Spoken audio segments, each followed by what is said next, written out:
Hello guys, તો કેમ છો બધા? આઈ હોપ કે તમે બધા મજામાં છો. અને અત્યારે મોર્નિંગના 10 વાગી ગયા છે અને અત્યારે હું ફ્રેશ થઈ ગયો છું. નાસ્તો ને એવું મેં કરી લીધું છે. નાહી ધોઈને કમ્પ્લીટ થઈ ગયો છું. અને મારા તરફથી તમને બધાને ગુડ મોર્નિંગ એન્ડ જય શ્રી કૃષ્ણ, જય દ્વારકાધીશ. અને તમે મારી ચેનલમાં નવા હો તો મારી ચેનલને કરી લેજો સબસ્ક્રાઇબ. કેમ કે આપણે 1K સબસ્ક્રાઇબર્સ એ કરવાના છે કમ્પ્લીટ, તો મારી ચેનલને કરી લેજો સબસ્ક્રાઇબ. અને અત્યારે થંબનેલ જોઈને તો તમને ખબર પડી જ ગઈ છે કે અત્યારે હું ક્યાં જઈ રહ્યો છું.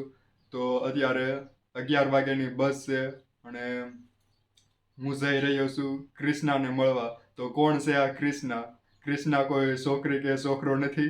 ક્રિષ્ના એ ક્રિષ્ના કે જેણે ધર્મની રક્ષા માટે અવતાર લીધો હતો.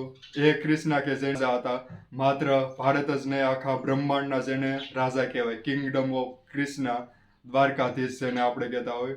તો એ ક્રિષ્ના કે જેના પ્રેમનું ઉદાહરણ આજે પણ લોકો આપે છે, રાધે કૃષ્ણ. તો એ કૃષ્ણા કે જેની મિત્રતા આજે પણ લોકો એનું ઉદાહરણ આપે છે, સુદામા અને કૃષ્ણનું. તો અત્યારે હું જઈ રહ્યો છું દ્વારકા. તમે કૃષ્ણ ભગવાનને કયા નામથી બોલાવો છો? હું તો શ્રી કૃષ્ણ કહું છું. તમે કયા નામથી બોલાવો છો એ જરા કોમેન્ટમાં લખી નાખજો. So let's go and continue in this vlogs. અને અત્યારે બેગને એવું છે એ પેક કરવાનું છે અને ત્યાર પછી હું નીકળીશ. અહીંયાથી વિસિયા જઈશ અને વિસિયા જે બોટાદથી દ્વારકાની જે બસ છે એ આવશે.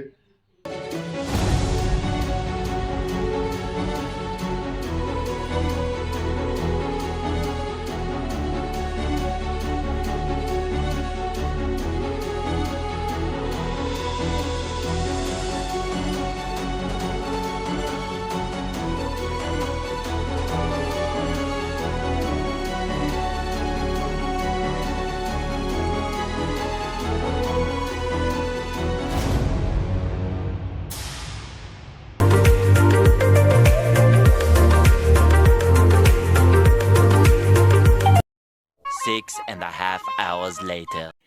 સો હેલો ગાઈઝ, તો અત્યારે નાઇટના 7 વાગી ગયા છે અને અત્યારે હું આવી ગયો છું દ્વારકા, પહોંચી ગયો છું અને અત્યારે એક રૂમની અંદર છે એ આવી ગયો છું.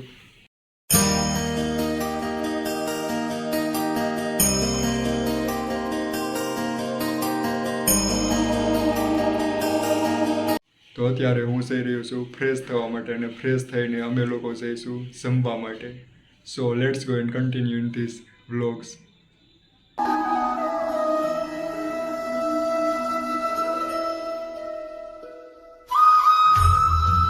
સો હેલો ગાઈઝ, તો અત્યારે નાઇટના 9:30 થઈ ગયા છે અને અત્યારે અમે લોકો આવી ગયા છીએ જમવા માટે હોટેલમાં. તો સૌથી પહેલાં તો અમે ઢોસા છે એ ઓર્ડર કર્યો, મસાલા ઢોસા. અને મારી સાથે છે યુવરાજ.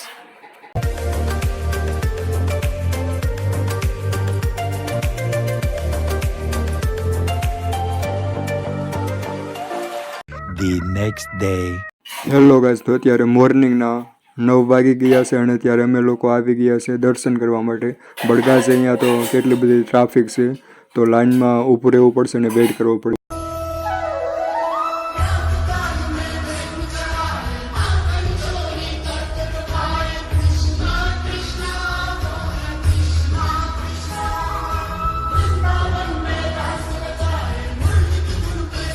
ગાઈઝ, ત્યાં સમર હોવા છતાં પણ જ્યાં દર્શન કરવામાં છે એ મારે 2 કલાકથી લઈને 3 કલાક સુધી છે એ વેઇટ કરવો પડ્યો હતો.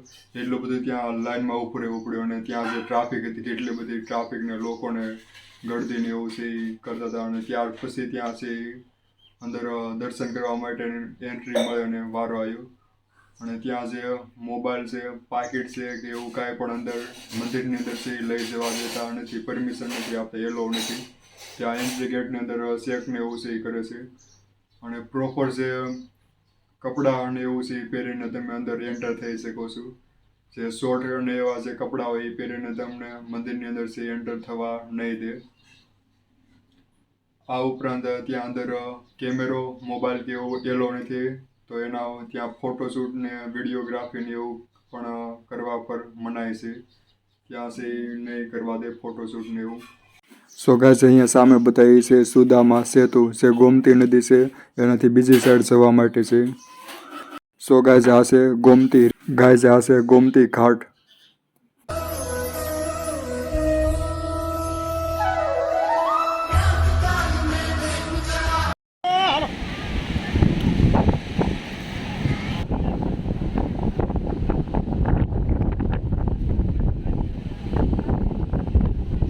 ગાય આજે ગોમતી નદી છે એ આગળ જઈને દરિયો છે એને મળી જાય છે.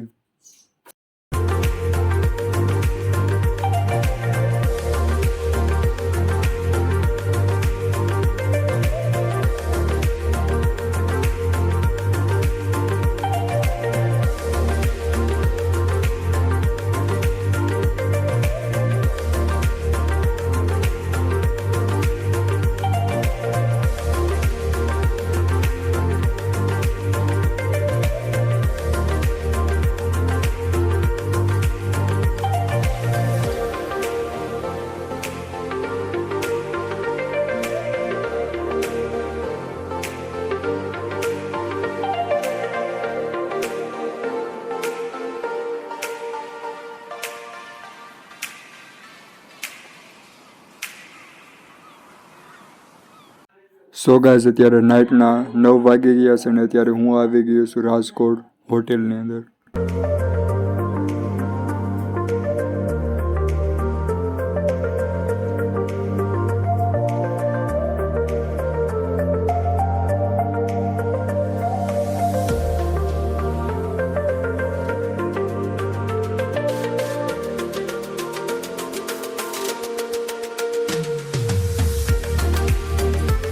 સો હેલો ગાઈઝ, તો કેમ છો બધા? આઈ હોપ કે તમે બધા મજામાં છો. અને અત્યારે આફ્ટરનૂનના 2 વાગી ગયા છે અને અત્યારે હું દ્વારકાથી ઘરે પાછો આવી ગયો છું.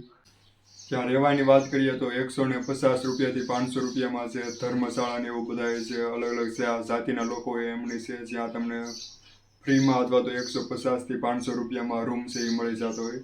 આ ઉપરાંત જે હોટલની રૂમની જો વાત કરીએ તો 1500 થી લઈને 2500 કે 3000 સુધી છે એ રૂમ અવેલેબલ હોય.